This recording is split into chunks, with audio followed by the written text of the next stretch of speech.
Hi, Susan Brown here with What the 50 Plus. Gonna do a little cooking show. I decided to make some soup today, so I thought, why not let you guys hang out with me when I do it? I've set up the camera now that you're just going to see. You're not going to see my lovely face the whole time. You're going to see what I'm prepping. I'm trying to learn, because I'm not a professional chef, of things that might make it easier, faster, and better to understand. Let's see how this new format works out for us. Thanks for hanging with me. Let's make some cabbage, potato, leek, onion, technically shallots, carrots, soup. So what do we have in there? We have leeks that are fantastic dietary. We have cabbage, which we know is a great fiber and cleanse. We have potatoes because I like them. They still have some good products to them. I am a onion girl. Oh, I forgot garlic, because garlic I put in everything. Onions I'm starting to put in everything. Anyway, let's get started. So, okay, there we go. So a few things you do is you're going to wash your potato, and then you're going to peel it. Most people know how to peel, but you know what? You might be a first-time person that's never cooked before. That simple. This is my favorite peeler, which is just a Farberware. I know it's an inexpensive one. I like the grip on it. I think it has great for this. This apparently is, I think, supposed to, I don't know what that does actually. I really don't. I just assumed it cleans eyes, but I don't know. If you know what that does, tell me what that does. Because it does something, because it kind of indents there. But anyway, peel the potato. So that's how you peel the potato. Now, for you awesome, awesome women that peel a potato with a knife, I love you. I can't do it. I will slice my finger off. So this is where I'm saying I'm going to do some shortcuts. I already have one.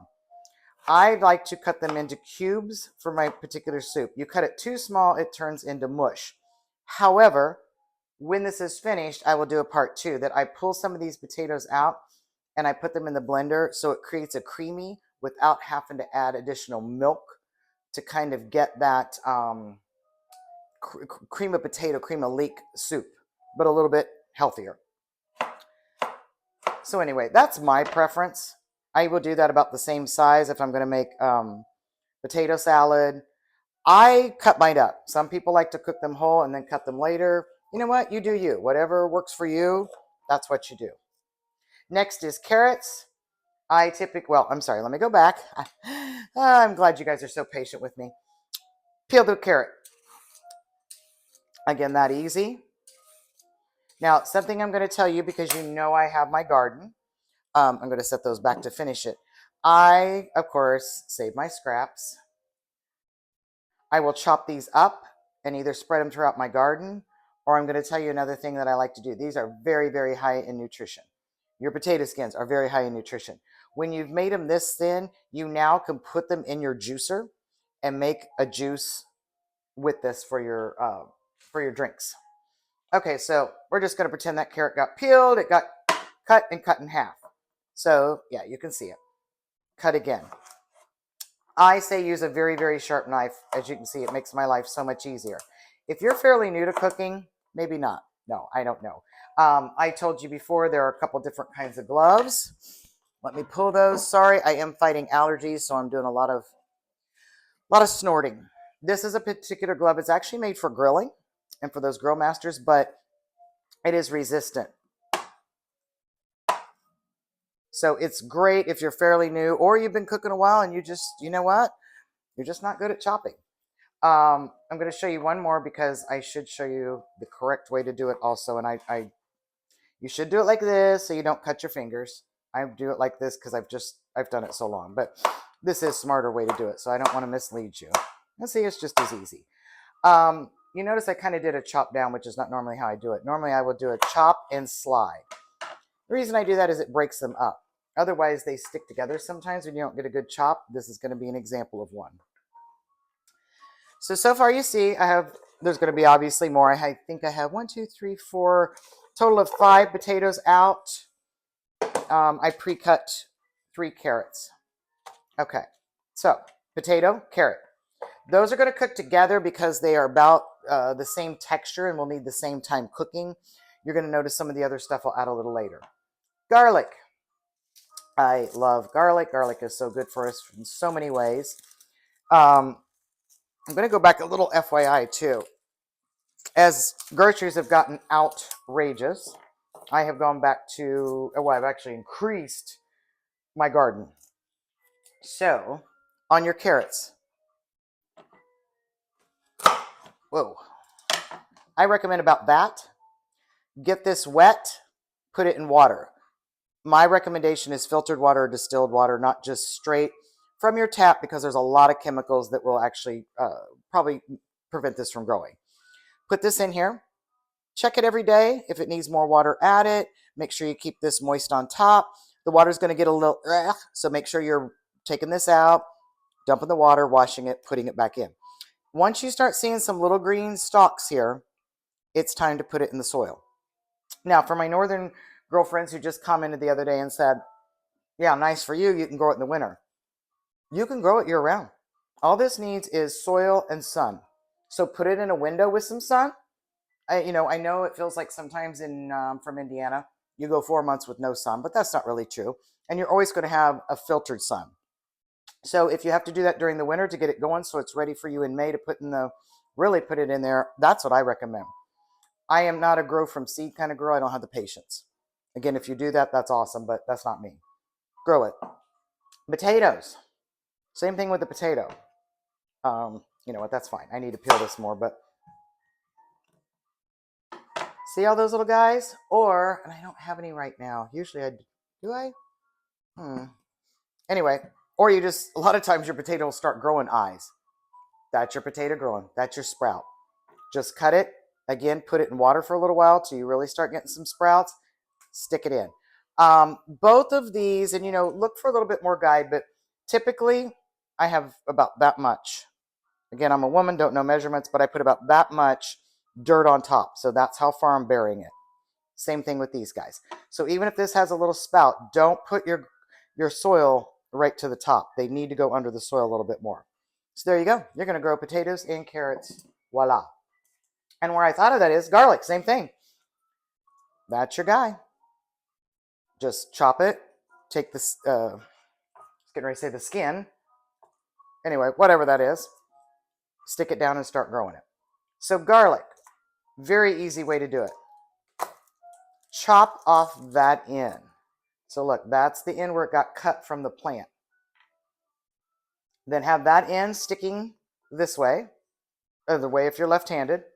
Take your knife, sharp end facing that way, just in case it slips. Please remember that part. I'm going to put it that way. It's doing a little better.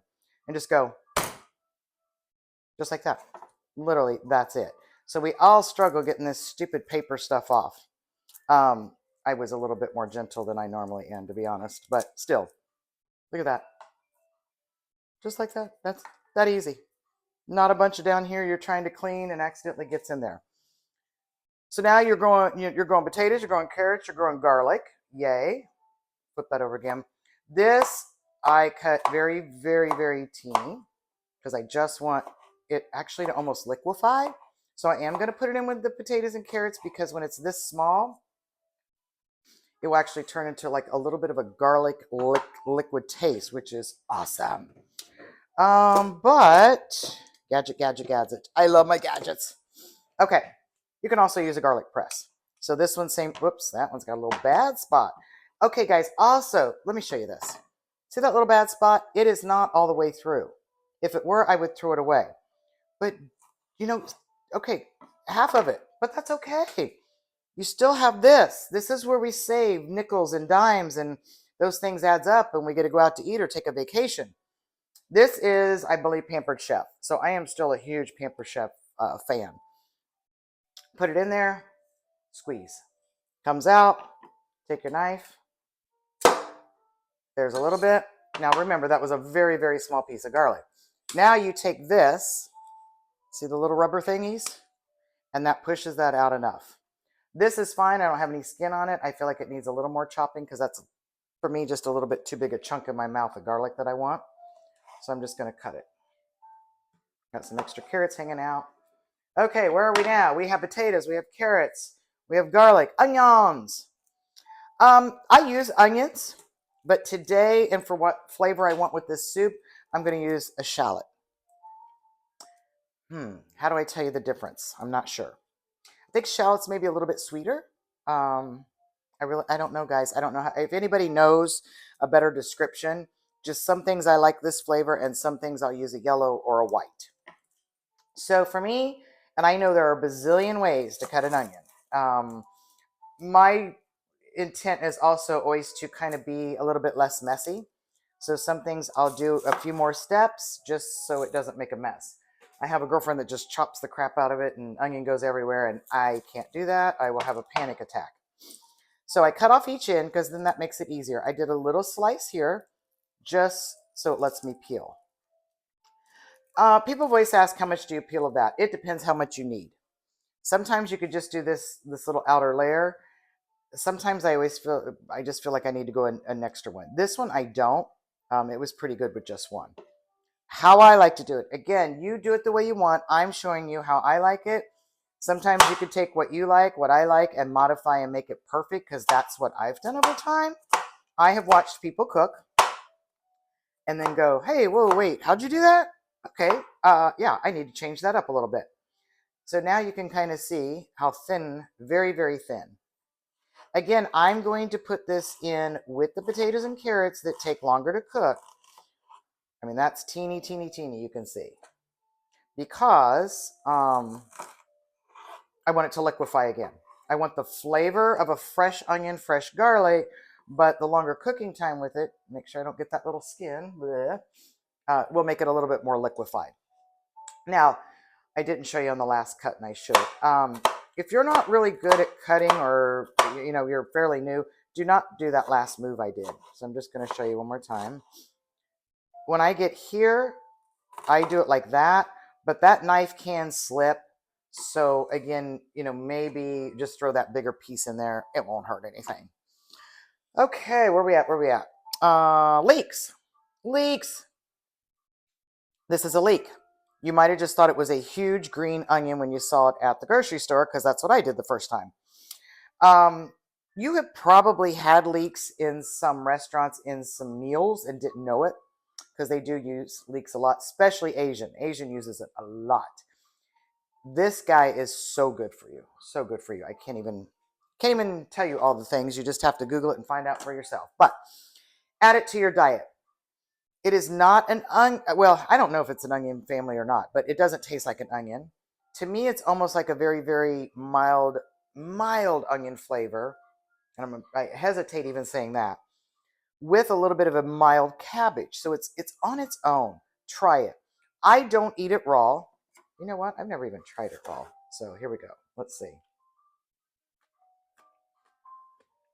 Yeah, it has a texture of a green onion. I don't know. But anyway, I always use it cooking it because I love the flavor that it gives. Same thing with the leek. When I'm cooking, I normally will just try to do as minimal as I can. I'm going to actually plant this leek because I need a leek. So I'm going to cut up more. So again, normally I would have cut about right here, but I want to be able to put this in the water. It's the same thing. Take where it cut. This is where it's going to sprout. So put it in the water this way and let it sprout up. So fun. Great thing to do with kids, grandkids, nieces, nephews. And they see those plants grow. So many benefits of it. Now, often with the leeks, you're going to see some dirt in here. When you get these from kind of a directly farmer's market or from a farmer, it hasn't been bleached. It hasn't been cleaned. I mean, they've rinsed it off, but not, what do I want to say? You're getting all of the good stuff. So the more dirt you see, I think it's the better. They haven't done stuff to it. So when you look down in here, see, there's a piece. A lot of times you buy these from the grocery store and they're so pristine and clean. That concerns me, what they did to it. So I like that it looks a little rugged. I always think the more rugged it looks, probably the better it is for me. So I cut off the end. The next thing I did is I cut this direction. And since I already did that, sorry. And then you have to decide how far it needs peeled back. Again, it's kind of like the onion. This particular one, I went 2 layers. I've gone sometimes where it's almost like half because I just don't like how it looks. This one looks good, but see the dirt in there? So I have found the easiest way. I'm not going to use any of the green. So I'm going to cut that off. Again, you can use this in your gardens, chop it up and use it as compost. I'm not doing it today because I just compost like 3 days ago. I'm going to go rinse this. And so what I like to do is go ahead and do a little bit of slice. So you're getting all the way to the middle. Now run it under water, and that way you're getting each layer. This one looks really good, but I'm always going to rinse it anyway. Oh, no, look. See that little bit of dirt right there? I mean, dirt doesn't taste good. All right, so let me rinse this real quick.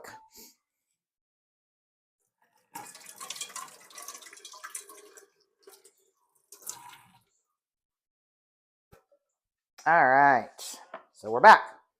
If you're just tuning in, we are on leeks. We are making a potato, carrot, leek, onion, garlic, cabbage soup. Kind of a detox. It's not my intent, but it is a really good detox soup. Well, I shouldn't say that. I actually do need a little detox going on. I was just talking about that with my girlfriend, Kathy. I quit smoking and allowed myself to focus on that, put the weight on, but now I'm ready to lose it. So I've started, adding exercise back, watching what I'm eating, and I just feel like I'm at a little stuck plateau. And this happened when I was about 38 and I had gained about 20 pounds. Then I lost it and did really good maintaining it. But it seems like I need a jump start. So this will be great to help with that jump start with a little detoxing. Of course, we know cabbage is a good, I'm always just kind of a blunt girl, clear you out. Here's what I like to do with leeks. Now, when you eat Asian food, often they will just half that leek and you're seeing half of it. Again, what I want it for, I'm going to put it in. Leeks, I'm fine also adding with the potatoes and carrots. They're going to maintain a certain texture no matter how much. I get to that green, I don't like the flavor of that, so I pull those out. That's just, I don't know. That's just me. Again, you like them, go for it, eat it.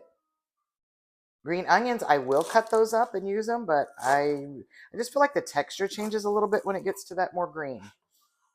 So we go with the leeks. Yum. I mean, even just this with the fresh, I love the smell of vegetables and fresh vegetables. Okay, I almost forgot the cabbage. I was literally just thinking, that's it. That's all I need. All right, cabbage. I always try to pick the cabbage. First of all, they sell it by the pound. So I try to pick it with the least amount of green leaves that need to go. And yes, I am one of those people that you can see I picked a couple of them off at the grocery store. I'm not going to pay you for what I'm going to have to throw away.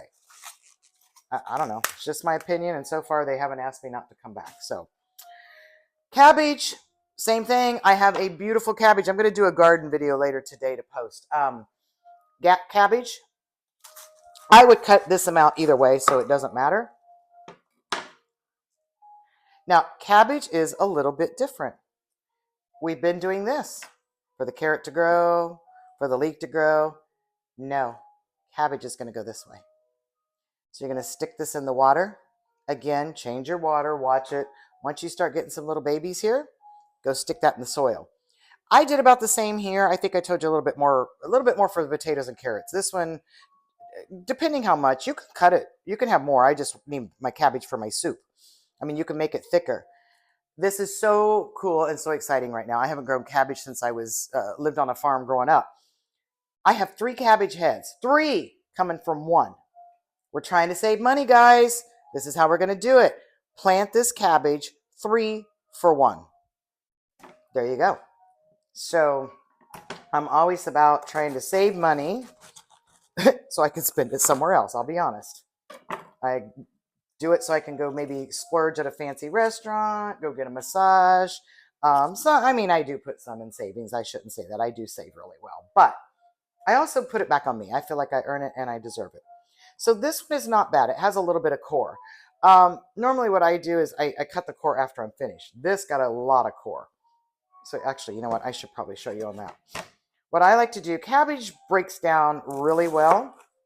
And I'm going ahead and I'm cutting the cabbage to show you, but I'm not going to put this in for a little while. I'm going to bring this to a boil, and I'll show you in a moment. I'm going to add broth, but I'm going to bring this to a boil. Then I'm going to shut it down and let it simmer for about 10 to 15 minutes. Then I'm going to add this, bring it back to a boil, because that's going to really cook the rest of the hardness. Potatoes aren't so bad, but these damn carrots are so hard to get cooked. Bring it to a boil again with the cabbage in there. Then turn it down to low and let it just do that probably for a couple hours. I'll just keep checking. And once the carrots are finished, soft, I know everything is soft, so I don't have to worry. So what I did, and I keep realizing I say so a lot. I got to quit doing that. But I did 3. You know, it's up to you. How big do you like your pieces? This is going to get a little softer. Actually, I will do one more. That seems like a pretty big piece. So here came that core. It's still in there. So this piece I'm going to trash, but I can still keep the other little pieces around the core. Again, I think see, it's okay. I did not gauge it correctly. I thought 3 was going to be enough, and I end up needing 4. That happens. That's called cooking. And it also always depends on the cabbage head. Okay, so we have 4 across here. I know that core is still in there. I see it. Yep, there it is. So again, pull that off, throw that away. I think that did it. That took care of the core. So now everything else can be cut.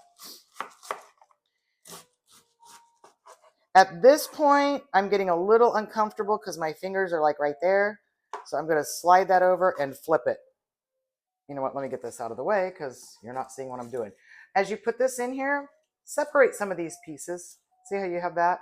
I mean, I don't mind like that kind of chunk, but you might have to separate it a little bit. The same thing I should have told you with the carrots and potatoes.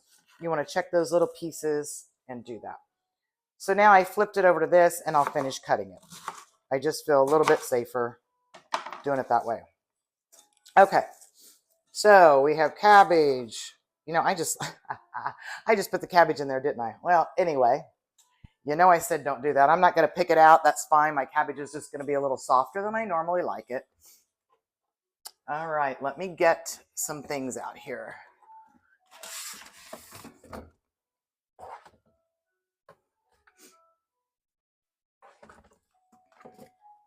Oops. Oh.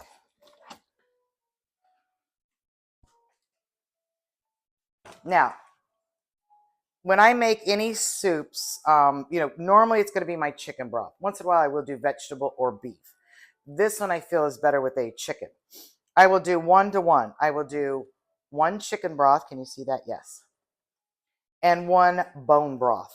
You know, recent scientific studies have shown that this is really good for you to have bone broth.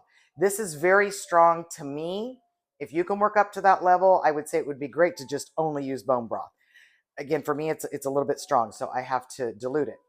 Now, but when I was at the grocery store the other day, and I think, well, I know it was Aldi's, I saw faux broth, beef flavored broth with hints of onion, ginger, fish sauce, and Asian spices.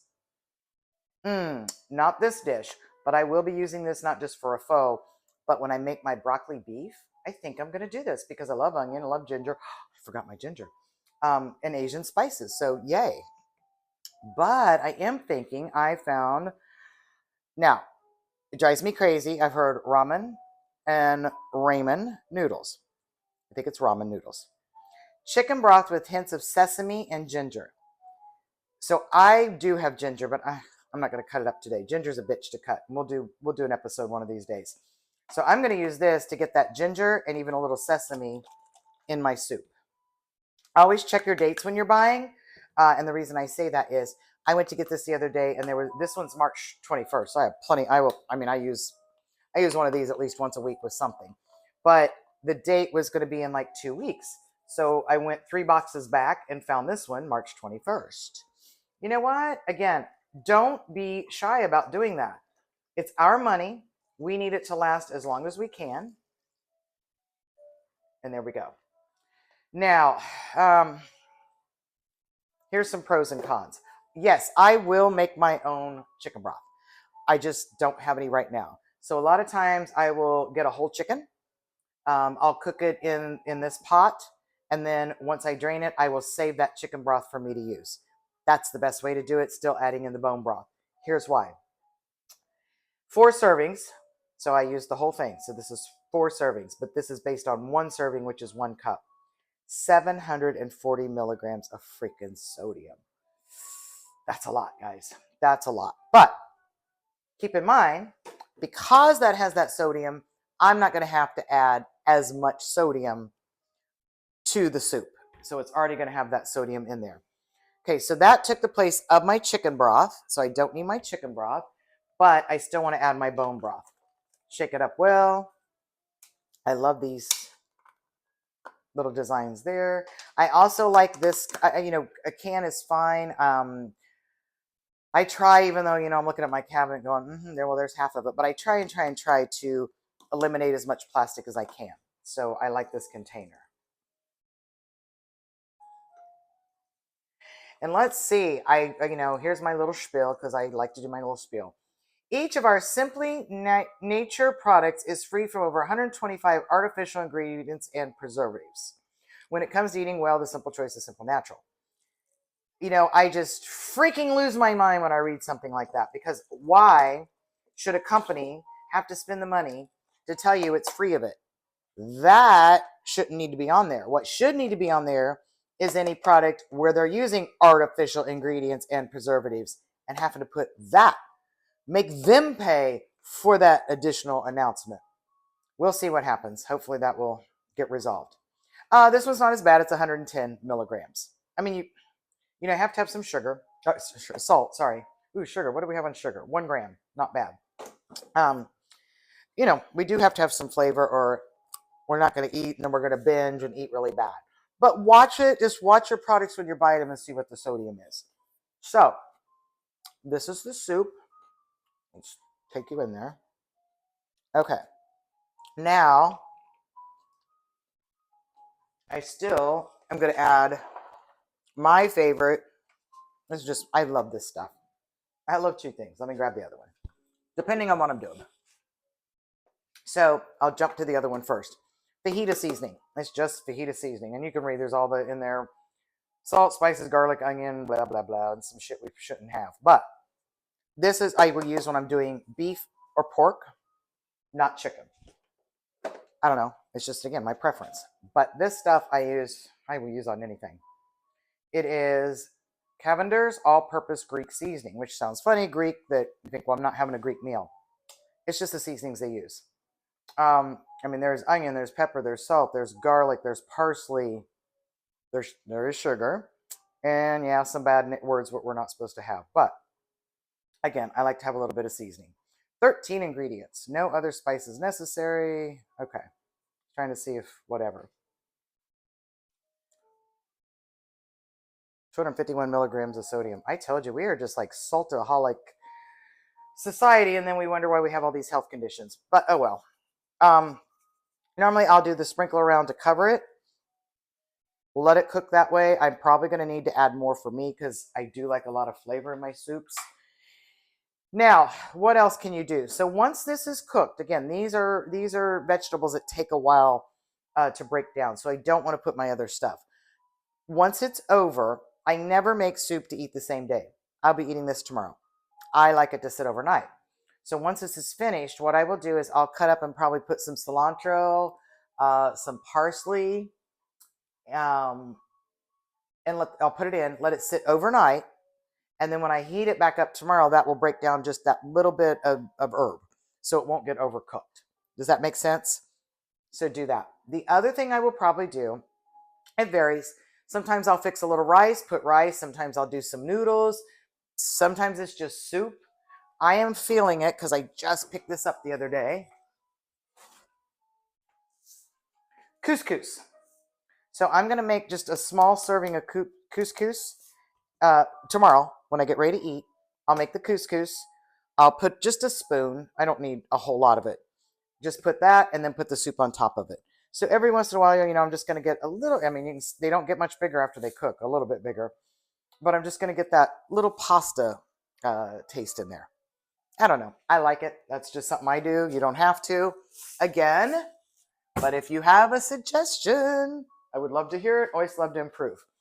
Okay, well, I think that's it. I'm sure you don't want to hang out with me on the camera until this soup is finished, but you have the gist of it. Thank you so much for hanging out with me, hanging out in the kitchen. I hope you enjoyed it. Send me recipes. I would love to try them. I always love to try new stuff.